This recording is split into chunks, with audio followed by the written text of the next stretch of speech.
이제 진도를 하겠습니다. 자, 지번부여에서 또는 1번. 지번은 지역소환청이 부여한다. 지역소환청이 누구냐? 지난주에 얘기했어요. 지난주에. 특별자치시장, 시장군수, 구청장을 말한다. 그러니까 여기 같으면 누굴 말하냐? 군포시장을 말하는 거예요.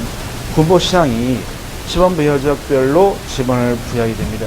지번부여 지역이 뭐예요? 역시 효과가 나오는구나. 그래서 지번부여 지역이라고 하는 것은 도시는 동, 시골은 리를 말한다 라고 했습니다.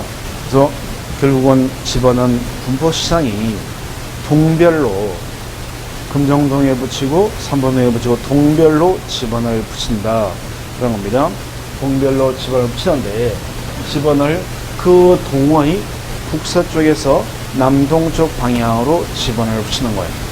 이런 걸 우리는 북서기번법이다 라고 하는 거예요. 그러니까 여기가 만약에 여기가 삼번동이면 삼번동의 북쪽에서 남쪽 방향으로 지번을 붙이고 서쪽 방향에서 동쪽 방향으로 지번을 붙여온다 그런 겁니다. 그러니까 이 땅들이 이렇게 있으면 여기가 1번지 2번지 이렇게 해서 이 삼번동의 북서쪽에서 1번이 시작돼서 1번, 2번지, 3번지, 4번지에서 북서에서 남동쪽 방향으로 지번이 붙는다 라는 겁니다. 이게 지번 붙이는 가장 기본적인 원칙이에요. 지역소환청인 시장이나 군수, 구청장이 지번부여 지역별로 동별로 동마다 그 동의 북서쪽에서 남동쪽 방향으로 지번을 붙인다 그런 거예요. 또 그런 식으로 이제 지번을 붙이는 게 원칙이에요. 그런데 이제 이 원칙 말고 개별적인 토지동마다 지번을 부여하는 방식이 있습니다. 그게 이제 가로 2번이에요. 가로 2번. 자, 가로 2번에 토지동 따른 지번 부여 방법이 나오는데, 먼저 동그라미 1번에 가보면 신규 등록과, 자, 이게 원칙이지만 신규 등록과 등록 전환할 때 지번 붙이는 방식이 나와요. 신규 등록과 등록 전환할 때 지번 붙이는 방식이 동일합니다. 이게 뭔지는 좀 이따 냅두고 나중에 볼 거고요. 일단 지번 붙이는 걸 보면 정리해보면 신규 등록과 등록 전환은 원칙적으로 지번 붙일 적에 인접지 본번에 두 번을 붙이는 방식으로 지번을 붙입니다. 그런데 예외가 있다는 거예요. 신규 등록이나 등록 전환의 대상이 되는 토지가 여러 필지거나 지번부여 지역의 최종 지번에 인접하고 있거나 멀리 떨어져 있는 경우, 경면, 디귿 이런 경우에는 인접지 본번에다가 부번을 붙이는 것이 아니라 최종 본번의 다음 본번으로 지번을 부여할 수가 있다는 거예요. 자, 이게 신규 등록할 때, 등록 전환할 때 지번 붙이는 방식입니다. 그럼 이제 이게 무슨 말인지 한번 보면, 갑자기 회가 먹고 싶어요. 어디로 가요?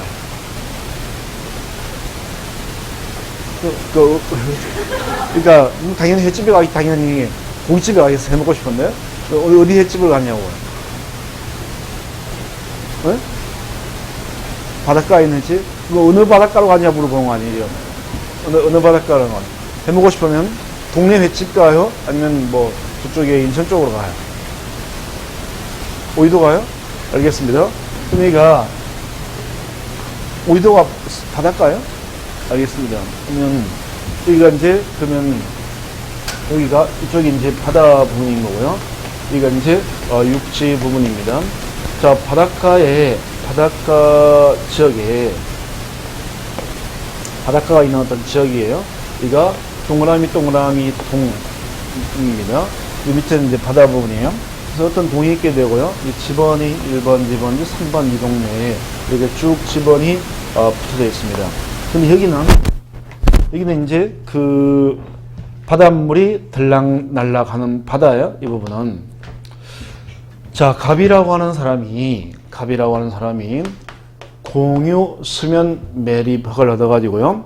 여기다가 제방을 싼 다음에 물 퍼내버리고 흙을 부어서 토지를 만듭니다. 바다를 매립을 해요.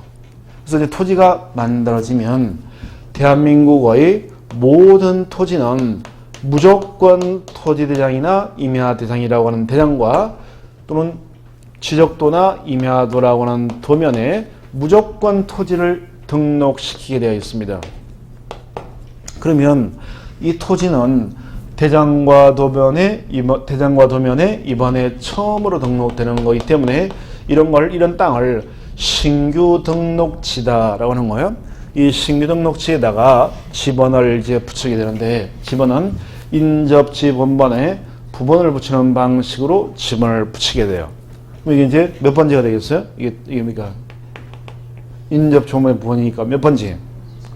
이게 7번지니까 부번도 아까 했잖아요. 그래서 7의 1번지 이렇게 붙는다. 그런 거죠. 이게 신규 등록, 처음 등록하는 토지에 대한 또는 등록 전환 시의 지번을 붙이는 방식이다. 그러는 거예요. 근데 이게 원칙인데 예외가 있게 됩니다. 예외가. 자, 여기가 이제 7번, 여기가 8번지, 9번지 이렇게 했을 때 매립을 하기를 여기를 이렇게 매립을 했다는 거예요. 여기를 바닷가 쪽에 이렇게 매립했습니다. 그럼 원래는 인접 본번이 뭐니까 이거 9번지면 이거 9의 1번지 이렇게 돼야 되는데, 지번이라고 하는 것은 본번만으로 만들어져 있는 지번이 보기에 더 깔끔하죠. 부번 붙어 있는 것보다. 그래서 이 가능하면 본번으로 하는 거예요. 그래서 이렇게 마지막에 붙어 있는 거라면 지저분하게 너저분하게 굳이 이렇게 부번 붙일 필요 없이 마지막 지번에 붙어 있는 거라면 10번 이렇게 본번으로 간다는 거예요. 본번이 깔끔하니까. 그래서 이게 바로 최종 지번에 인접하고 있는 경우, 마지막 지번에 인접하고 있다면 부번이 아니라 본번으로 간다. 그런 거예요. 이게 바다를 매립했을 때, 신규 등록할 때 또는 등록 전환 시 지번 붙이는 방식이에요. 자, 그 다음에 이제 38페이지 두 번째로 가서 이제 자, 신규 등록과 등록 전환할 때 지번 붙이는 걸 봤으니까 이번에는 분할할 때는 지번을 어떻게 붙이느냐를 보는데, 자, 분할이라고 하는 것은 말 그대로 토지 하나를 둘 이상으로 나누어 등록하는 걸 말하는 거예요. 분할 시에 지번 붙이는 방식은 원칙이 분할을 하면 최소한 땅이 2개 이상 되는 거니까 분할된 토지 중에서 한 필지는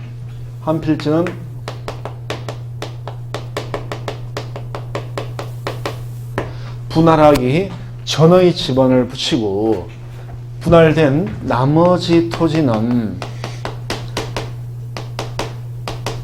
분할 전 지번의 본번의 최종 부번 다음 순번으로 해서 부번으로서 지번을 붙입니다. 이게 분할할 때 전 붙이는 방식이에요.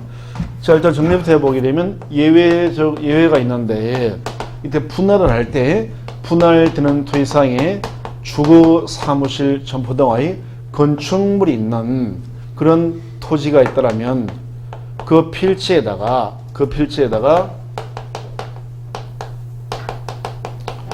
분할하기 전 지번을 우선해서 부여를 해야 됩니다. 자, 지금 위에 분할 시에 그 박스에 있는 내용을 정리한 거예요. 그럼 이제 예를 한번 들어봐요. 자, 토지가 이렇게 5개의 토지가 있어요. 이가 3의 1번지, 4의 2번지, 3의 5번지, 7번지, 9번지 이렇게 5개의 토지가 있습니다. 이 상태에서 3의 1번지를 세 필지로 분할을 해요. 자, 우리나라는 북서기원법이기 때문에 지번을 붙일 때는요, 북에서 남으로 서에서 동쪽 방향 순으로 지번을 붙입니다. 이럴 때 그럼 여기서부터 붙이는 거니까 한필치는 분할하기 전의 집은 나머지는 본번의 치동부번 다음 순번으로 해서 부번으로서 집원을 붙이는 거예요. 그럼 이대로 적용을 시켜보게 되면 이게 몇 번째가 되는 거예요? 어차피 틀릴 거니까 빨리빨리 얘기를 해요. 어? 3의 1번지. 맞힐 리가 없으니까 어차피 틀리게 되어 있는 거예요. 3의 1번지. 여기는 3의 2번지. 여기는 3의 3번지. 이렇게 붙이는 게 아니다라는 거죠. 이렇게 붙이는 게. 그러니까 어차피 틀리게 돼 있어요. 고민한다고 맞힐 수 있는 부분이 아니라는 거예요. 그래서 그러니까 고민은 1초만 하면 되는 거예요. 자, 요 보겠습니다. 자, 한필지는 분할 전의 집안, 그러니까 3의 1번지. 나머지는 본번의 정부번 다음 순번이 뭐니까 분할 전 집원의 본번이 요거예요. 본번의. 근데 여기도 보니까 3번지가 있어요. 여기에 본번에 붙어 있는 부번이 두 개가 있는데 그 중에서 치동부번이니까 5가 치동부번이에요. 치동부번 다음 순번의 부번이니까 여기가 3의 1번, 여기가 3의 6, 이게 3의 7 이렇게 분다는 얘기죠. 이게 분할할 때 집원을 붙이는 방식이다 그런 거죠. 근데 이제 예외가 있습니다. 자, 분할할 때 보니까 여기에 건물이 하나 있는 상태였는데 분할하고 나니까 여기 이쪽 토지에 건물이 있게 된 거예요. 이럴 때는 건물이 깔고 앉아있는, 건축물이 깔고 앉아있는 토지에다가 분할 전 집원을 우선해서 부여하는 거니까 이가 3의 1번지, 3의 6, 3의 7 이렇게 붙는다는 거예요. 이게 분할할 때 집원을 붙이는 방식이 되는 거예요. 자, 분할 다음으로 이번에는 분할과 반대로 합병이 나옵니다. 합병. 자, 합병이라고 하는 것은 분할과 반대가 되는 거예요. 합병. 자, 일단 정리해보면 합병 시는 집원을 어떻게 붙이느냐 하면 합병할 때는 합병 대상 집원 중에서 선순위 집원을 합병 이후의 집원으로 하되 만약에 이 본번만으로 되어 있는 집원이 있다면 본번 중에서 선순위 집원을 합병 이후의 집원을 하게 됩니다. 역시 예외가 있게 돼요. 예외. 이때 이 합병을 하고자 하는 토지상에 주거, 사무실, 점포동의 건축물이 깔고 앉아있는 이런 토지가 있을 때 이 토지의 집원을 합병 이후의 집원으로 부여해달라고 신청을 하면 그 집원을 합병 이후의 집원으로 우선해서 부여를 해야 된다는 거예요. 우선 부여하는 거예요. 그럼 이제 합병을 한번 해보면 지금 토지가 5개가 있습니다. 3번동에 5개 있는데 돈이 많은 사람인 갑이 땅을 5개를 다 사가지고 합병을 하게 됩니다. 합병하면 합병 이후의 토지는 전체가 한 필지가 되는 거예요. 그럼 땅이 하나가 되면 집원이 5개나 있을 필요가 없는 거예요. 그 중에서 하나만 집원을 붙이면 되는 거예요. 전 붙이는 방식이 원칙은 선순위 집원, 본번으로 된 집원이 있다면 본번 중에서 선순위 집원이 합병 이후의 집원이 되는 거예요. 그럼 이 토지의 집원이 지금 이 상태에서 합치면 몇 번지가 된다는 얘기예요? 응? 몇 번지예요? 그렇죠? 7번지가 된다는 거죠. 이제 조금씩 감이 살아나나 봐요. 7번지가 되는 거죠. 원래는 선순위니까 3의 1번지가 제일 빠른 건데 아까도 있다시피 본번, 부번 붙어 있는 거하고 본번만 되어 있는 게 있으면 본번만 되어 있는 게 깔끔하다는 거예요. 그래서 이럴 때는 본번이 있으면 본번 중에서 선순위니까 7번지가 되는 거예요.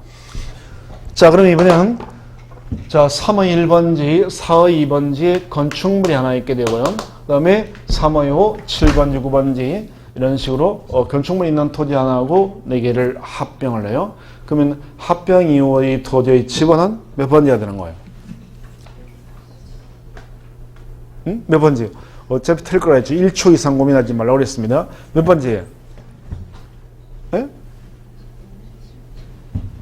몇 번지냐고. 3의 1, 4의 건축물, 3의 5, 7, 9 5개 합병합니다. 합병 이후의 토지의 집원 몇 번지? 예? 다시라고 얘기하지 말라고 그랬는데 4의 2번지가 아니라 7번지가 됩니다. 그대로 되는 거예요. 이게 4의 2번지가 되려면 분할은 건축물만 있으면 예외가 적용이 되는데 합병은 예외가 적용되려면 건축물이 있다고 예외 적용되는 것이 아니라 뭐가 필요하냐면 신청까지 있어야 되는 거예요.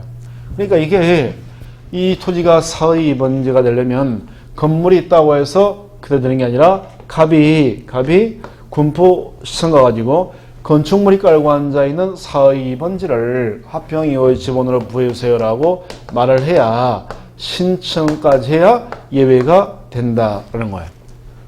그래서 이 분할은 신청이 필요 없는데 예외 적용 시에 합병은 신청이 있어야지만 예외가 적용되는 거예요. 그래서 시험에 이게 잘 나오는데 이걸 딱 떼어갖고 여기다 갖다 붙여 놓습니다. 틀린 걸 골라내라 이렇게 나온다는 거예요. 이게 시험에 아주 잘 나와요. 그래서 요 신청을 저 신청에다 갖다 붙이는 거예요. 그래서 요거는 분할 예외 적용할 때는 신청이 필요가 없다는 거예요. 합병 예외 적용할 때만 신청이 필요하다 그런 겁니다. 그래서 이런 식으로 이제 토지에다가 지번을 붙인다라는 거예요. 지번. 그 다음에 그 지번 붙이는 건 이 정도 보고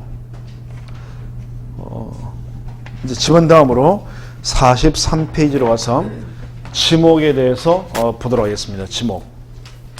자, 그러면 이제 토지표상 중에서 자 소재 3번동 이 토지를 몇 번지로 할 거냐? 그래서 금방 본 원칙에서 3번동 3번지로 한다. 지번이 방금 붙이는 본 방식으로 이제 지번이 결정이 돼요. 그럼 이 땅에 이제 이런 식으로 해서 지번이 붙으면 이제 지번 다음으로 지목을 붙여줘야 되는 거예요. 이 토지의 지목을 3번동 3번지 전으로 할 건지 배로 할 건지 뭘로 할 건지 지목을 정해줘야 됩니다. 43페이지에 지목이 나와요. 지목. 자, 지목이란 토지의 주된 용도에 따라서 용도에 따라서 토지 종류를 구분하여 지역 공부에 등록한 것을 말한다. 우리는 용도에 따라서 지목을 붙입니다. 용도에 따라서 지목을 붙이는 거예요. 그러면 이제 토지가 어떻게 사용되느냐 그 용도에 따라서 지목을 붙이는데 토지에는 지목을 붙일 때 지목 붙이는 원칙이 있습니다. 지목을 붙이는 지목 설정 원칙은 1주 영법사 원칙에 의해서 지목을 붙입니다. 5가지 원칙에서 지목을 붙여요. 자, 1이라고 하는 것은 1필지에는 지목을 하나만 붙인다. 1필지 1지목의 원칙이다 라고 합니다. 또는 같은 땅 짓자는 땅이니까 빼버리고 그냥 1필 1목의 원칙이다 이렇게 돼요. 그 방가로 3번에 동그라미 1번에 있죠. 1필 1목의 원칙 또는 1필지 1지목의 원칙이다 라고 하는 겁니다. 이건 말 그대로 무슨 말이냐면 땅 하나당 지목은 몇 개다? 지목도 하나가 붙는다 그러는 거예요. 그 다음에 주라고 하는 것은 주지목 또는 주용도 추정의 원칙입니다. 주지목, 주용도, 추정 원칙. 이 말 뜻은 그걸 뭘 그렇게 필기를 열심히 하려고 그래요. 네? 필기 그렇게 열심히 안 해도 돼요. 어차피 5월달 되면 요약서 다 나오니까 막 대충 적어 놓고 그냥 안 적어 놔도 되고 그냥 대충 해놓고 이게 그냥 다 적으려고 하지 말고 요것만 적어 놓든지 하고 그냥 내가 알아만 보면 되는 거예요. 어차피 다 정리돼서 나와요, 나중에. 그래서 1필 1지목 원칙. 하나의 토지에는 지목을 하나만 붙이는데 이 하나의 토지가 여러 용도로 사용되면 그 중에서 가장 추가되는 용도, 가장 추가되는 지목을 따라서 지목이 붙는다. 추종자들 따라 붙는다 라는 겁니다. 이걸 주지목 추정의 원칙이다 라고 하는 거예요. 그럼 필기하는 걸 좋아하니까 미리 필기부터 해놓으면 영속성의 원칙 달리 표현하게 되면 일시명령 불변의 원칙이 있게 되고요. 그 다음에 법정 지목의 원칙, 그 다음에 사용 목적 추정의 원칙이 있습니다. 그래서 5가지 원칙이 있다는 거예요. 그럼 이제 그 내용을 보면, 자, 한 필지에는 하나의 지목을 붙이는데 그 토지가 여러 용도로 사용된다면 그 중에서 가장 주가 되는 용도 지목을 추정한다. 주용도, 주지목, 추정의 원칙입니다. 이제 말만 해가지고는 잘 이해가 안 되니까 한번 보도록 하겠습니다. 무슨 뜻인지. 군포는 시골의 도시예요. 네? 네? 도시죠? 서울에서 태어난 서울 토박이한테 물어봅니다. 군포가 도시라고 그럴까요? 시골이라고 그럴까요? 시골이라고 그러죠? 시골입니다. 시골이라는 거예요. 그래서 서울 사람들은 서울을 빼고는 다 시골이라고 하잖아요. 광역시든 뭐든 안 따집니다. 다 시골이라고 하는 거예요. 근데 이제 그런 시골 말고 진짜 시골, 우리가 동그라미 군은 다 시골이잖아요. 알고 있는 군, 어떤 군이 있어요? 행성군. 행성군? 알겠어요. 행성군을 어떻게 알아요? 그런 소고기 먹으러 갔다가 행성이 태어났어요? 알겠습니다. 행성 고기 먹으러 가면 그 소고기 먹으러 갈 데가 못 돼요. 거기 그 산지라고 했으면 쌀 줄 알았는데 더 비싸요, 더 비싸. 그죠? 그래서 이 처음에 소고기 먹으러 갔다가 실망하게 되는 거예요. 오히려 우리 바닷가에 가면 좀 싼 맛이 있고 새 먹을 때도. 근데 횡성은 더 비싸, 그러니까. 자, 그러면 횡성군에 군이니까 무슨 리가 있을 거 아니에요. 리가 있습니다. 그러면 시골, 이런 진짜 시골이에요. 이런 시골에 무슨 리에 이게 시골에 있는 집이에요. 그러면 시골 집들은 땅값이 싸니까 대지가 보통 뭐 100평, 200평들도 흔해요. 그래서 예를 들면 200평짜리 시골집이 있습니다. 자, 이제 시골 접으면 집이 이렇게 있게 돼요. 집이 있게 되고, 집이 깔고 있게 되고, 그 다음에 이제 전형적인 시골 집들은 보면 집 둘레에 대나무가 이렇게 쫙 서 있는 경우가 많아요. 시골 같은 데가. 그죠? 집 둘레를 대나무 밭이 싸고 있거나 이런 게 있다는 걸. 그래서 이게 대나무 밭이에요, 대나무 밭. 시골 집을 한번 그려보는 거예요. 대나무 밭. 자, 그래서 이 대나무 밭이 이렇게 쫙 나 있습니다. 그 다음에 시골 집은 보통 집안에 이 텃밭이 있어요. 그래서 고추나, 텃밭에는 보통 집 앞에 있는 텃밭에는 뭘 심죠? 고추나? 상추? 호박? 호박도 심어요. 그래요? 알겠습니다. 그래서 깻잎은? 깻잎도 심어요. 고추하고 상추만 심어요, 그냥. 그래서 이렇게 심은 텃밭이 있습니다. 그 다음에 집안에 소를 키우죠. 농가에서. 소는 한 마리 얼마 정도 하죠? 소 키워봤죠? 소 한 마리 얼마일 것 같아요? 에? 소는 한 마리가 1,000,000원입니다. 1,000,000원. 하긴 먹을 줄만 알면 되지 뭐. 그래서 소는 한 마리 1,000,000원이에요, 기본적으로. 송아지가 한 300-400 합니다. 송아지가 한 300만, 400만 하니까 소가 이 기본적으로 1,000,000원은 기본이에요. 그래서 이제 이 소를 집안에서 키워요. 소집을 뭐라고 부르요? 소집을 뭐라고 그러죠? 외양간. 그건 또 아는구만. 그래서 소집을 외양간이더라고요. 그래서 이제 외양간이 있게 되고요. 이 집은 좀 잘 사는, 시골에서 좀 잘 사는 집이 운치가 있습니다. 그래서 집안에 여기 조그만 연못이 있어가지고요. 그래서 이제 이 비단잉어 같은 게 이제 함수이게 되어 있습니다.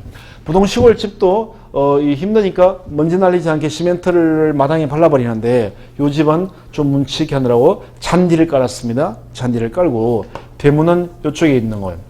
그래서 이제 잔디를 깔아두면 다 좋은데 비 오거나 하면 신발이 된다는 거예요. 그래서 이제 비 왔을 때 신발 젖지 말라고 이렇게 이제 돌을 이렇게 군데군데 마당에 놔가지고요. 비 오면 이 잔디밭 밟지 않고 이걸 풀쩍풀쩍 밟고 이제 집에 들어가는 거예요. 이렇게 돌이 나와 있습니다. 이 돌 비 오면 밟고 들어가라고 깔아둔 이 돌, 이걸 무슨 돌이라고 그래요? 디딤돌이라고 하죠. 그래서 여기 깔아놓고 주변에 이제 잔디가 이 쭉 이제 이 깔려 있습니다. 뭐 이런 식의 시골집이 있다고 보겠습니다. 이게 이제 한 필지의 토지예요. 근데 이제 지목을 우리가 붙일 때는 지목을 우리는 용도에 따라서 붙입니다. 그러면 용도별로 지목을 한번 붙여보게 되면, 자, 집이 깔고 앉아 있는 토지는 지목이 뭐가 되겠어요? 당연히 대가 되겠죠. 대가 되는 거. 그 다음에 고추나 상추가 심어져 있는 건 지목이 뭐가 될까요? 이건 전이겠죠. 전. 대나무밭은 지목이 뭘까요? 대나무밭은 지목이 임야가 됩니다. 임야. 그 다음에 이 소집, 외양간은 지목이 뭐가 되냐면 가축을 키우는 데이기 때문에 목장용지가 됩니다. 그 다음에 이 잉어가, 비단잉어가 놀고 있는 이런 물이 고여 있는 데를 유지라고 합니다. 그 다음에 길은 지목이 도로라고 붙어야 되고요. 그다음 마당은 지목이 잡종지라고 지목이 붙어요. 그래서 토지의 용도별로 이렇게 지목을 붙이면 지목이 7개가 붙습니다. 그러나 우리는 한 필지당 지목을 하나만 붙이게 되어 있는 거예요. 그 하나는 이 중에서 가장 주가 되는 걸로 간다라는 거예요. 그럼 이 7개 중에서 가장 주가 되는 게 뭐가 되겠어요? 대가 되겠죠. 그러니까 이럴 때는 이 소가 깔고 앉아있는 집이든 외양간이든 뭐든 간에 이 전체를 한 필지의 대로 보게 됩니다. 이게 주지목 추종의 원칙이다라고 하는 거예요. 주지목 원칙. 이런 식으로 지목을 붙이게 되고요. 그 다음에 이제 영속성의 원칙 또는 일시변경 불변의 원칙입니다. 자, 영속성의 원칙이라는 것은 지목은 영속적인 사용 목적에 따라서 지목을 붙이고 한다. 일시적으로 용도가 변경되어도 지목은 불변이다. 일시변경 불변의 원칙 이렇게 얘기합니다. 자, 그럼 이것도 한번 예를 들어보면, 자, 갑이라고 하는 부지런한 농부가 있습니다. 농부가 뜨는 거예요. 이 농부가 이제 벼농사를 짓고 있습니다. 그래서 이게 논이에요. 논은 지목이 뭐죠? 논은 지목이 뭐야? 답이죠. 다른 건 몰라도 전답대는 알아야 될 거 아니에요? 전답대. 논이 답인지 모르면 정말 답답한 거예요. 그래서 이 답 아니에요? 답. 그래서 이 벼농사를 짓고 있는데, 이 농부가 벼농사를 짓고 있는데 이 사람이 벼농사를 지으면 지을수록 할수록 적자예요. 적자입니다. 그래서 벼농사, 쌀농사 지어봐야 적자라는 거예요. 적자. 접니다. 왜 벼농사를 지으면 적자를 보는 거죠? 쌀을 별 많이 이용하지 않는 거죠. 그래서 농부가 열심히 살아도 아무 농사를 지는지 말 적자를 보는 이유는 다 여자들 때문에 그래요. 이 여자분들이 밥을 안 먹고 밥하기 싫고 하니까 빵을 먹기 시작하는 빵을 한 끼 정도는. 그러니까 토스트기에다가 빵 데워가지고 뭐 햄 올려가지고 계란 후라이 넣어가지고 아침에 애들도 간단하게 뭐 먹여가지고 우유랑 먹여서 학교 보내고 뭐 이렇게 하니까 본인이 일단 그렇게 먹으면 엄마가 그렇게 밥을 먹기 시작하면 애도 그 입맛에 길들여져가지고 먹게 되는 거야. 쌀 소비가 점점 줄잖아요. 옛날에는 그런 거에 대해서 큰 밥에도 밥에다가 밥을 이렇게 가지고 아침에 이렇게 먹었다는 거예요. 이렇게. 그죠? 공기도 얼마나 커요. 쇠로 돼가지고 거기다가 이렇게 해가지고 무슨 밥처럼 먹고 이렇게 사는 거예요. 이렇게 사는데 요즘엔 먹을 게 많으니까 이런 식으로 먹이는 거예요. 그래서 이 사회가 좋아지면 좋아질수록 여자들은 게을러집니다. 게을러지고 싫어하는 거예요. 여자들이 살기 편해지는 거예요. 그 지금 문제가 베트남이 삼성이 들어가가지고 베트남이 갑자기 경제가 좋아졌어요. 그러니까 베트남 여자들도 우리나라 여자 똑같아요. 쌀국수를 이제 안 만든다잖아요. 그래서 쌀국수 만드는데 힘이 들고 하니까 그러지 말고 쌀국수 하는 게 아니라 한국에서 들어온 그 컵라면 쌀국수 있잖아요. 그걸 사다 먹는다잖아요. 그래서 이 잘 살면 잘 살수록 여자들이 편해지니까 더 편해지려고 이제 쌀국수를 아마 좀 지나면 쌀국수도 아마 이 베트남에서 이 주동적인 식당 빼고는 먹을 데가 없어서 가정에서 안 해 먹는다잖아. 이제는 점점 편해지려고 하는 거야. 그러니까 이 엄마들이 이렇게 입맛이 바뀌니까 애들도 따라 먹으니까 쌀 소비가 줄 수밖에 없죠. 거기다가 우리나라가 외국에서 쌀을 수입해 오잖아요. 그죠? 쌀이 남아도는데 수입해 옵니다. 남아도는데도 태국이나 라오스나 뭐 이 베트남 같은 데서 쌀을 수입해 와요. 남아도는데도 왜 사오느냐면 우리나라가 이런 데 가가지고 TV나 냉장고나 이런 거 팔아먹었으니까 뭘 사줘야 되는데 사올 게 없으니까 그냥 사올 거라고 하는 쌀, 뭐 망고, 뭐 바나나 이런 거 사다 팔 게 없으니까 나라는 이런 거 사는 거지. 그래서 바나나 같은 거 수입은 우리나라 바나나 널려 빠졌잖아요. 바나나 맛있어요, 맛없어요? 예? 맛있어요? 알겠습니다. 그래서 저는 바나나 별 맛 없어요. 바나나는 많이 먹어봐야 하나 쭉쭉 있어가지고 하나밖에 못 먹어요. 한 손 다 먹어요? 못 먹잖아요. 그러니까 근데도 이거 사오는 거 이거 별 좋아하지 않는 거야. 특히 망고 좋아해요, 안 좋아해요? 싫어하는 게 뭐예요? 자, 이 망고 이런 거 제발 필리핀 같은데 여행 갔다면 망고 말린 거 제발 이런 좀 사오지 마, 이런 거. 이 사다 주게 제일 싼 거 중에서 골라가지고 선물이 합시고 이 사다 주는 게 망고 말린 거 이런 사다 주는데 받는 사람도 짜증나는, 받는 사람도 이런 거 뭐. 근데 어쨌든 맛있다고요? 안 맛있는 게 뭐냐고, 안 맛있는 게. 알겠어, 어쨌든 간에 이러는데 그래서 이제 쌀 수입해 오는데 쌀 같은 경우는 이제 우리나라 쌀하고 다르게 안남미라고 하는 거잖아요, 이게. 이 쌀, 왜, 좀 날씬해가지고 길쭉하고, 우리나라 쌀은 날씬하지 않고 오동통한 거, 이게 우리나라 쌀이고, 이게 이 안남미잖아요? 어떤 쌀이 맛있어요? 예? 통통한 우리나라 쌀이 맛있어요? 이쪽 쌀이 맛있어요? 우리나라 쌀이 맛있다고 생각해요? 그건 우리 생각이에요. 다른 나라는 이게 훨씬 맛있다고 생각합니다. 그래서 전 세계에서 생산되는 쌀의 90% 이상은 다 이거예요.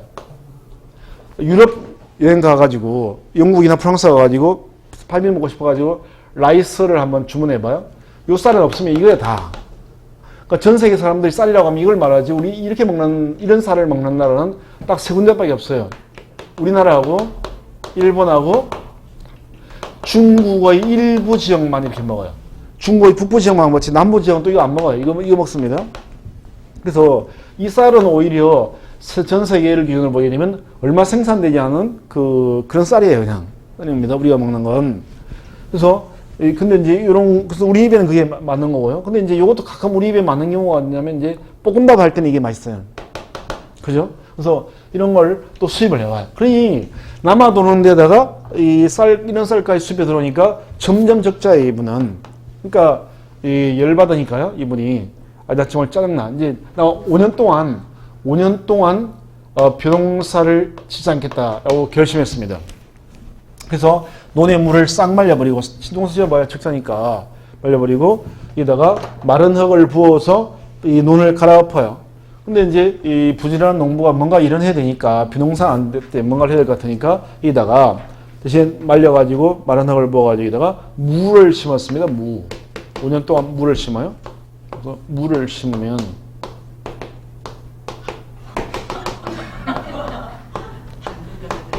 단 건 아니에요. 무예요. 그래서 어쨌든 무를 심었습니다. 그러면 5년 동안 무를 심은 곳은 지목이 전이 돼야 되는 거예요. 전. 그럼 지금 5년 동안 무를 심으니까 이 대장에 있는 가바이 토지를 전으로 바꿔야 되느냐, 5년 동안 바꿔야 되느냐라는 건데요. 이럴 때는 지목을 전으로 바꿀 필요가 없이 그대로 탑으로 둡니다. 이게 바로 영속성의 원칙, 일시변경, 불변칙입니다.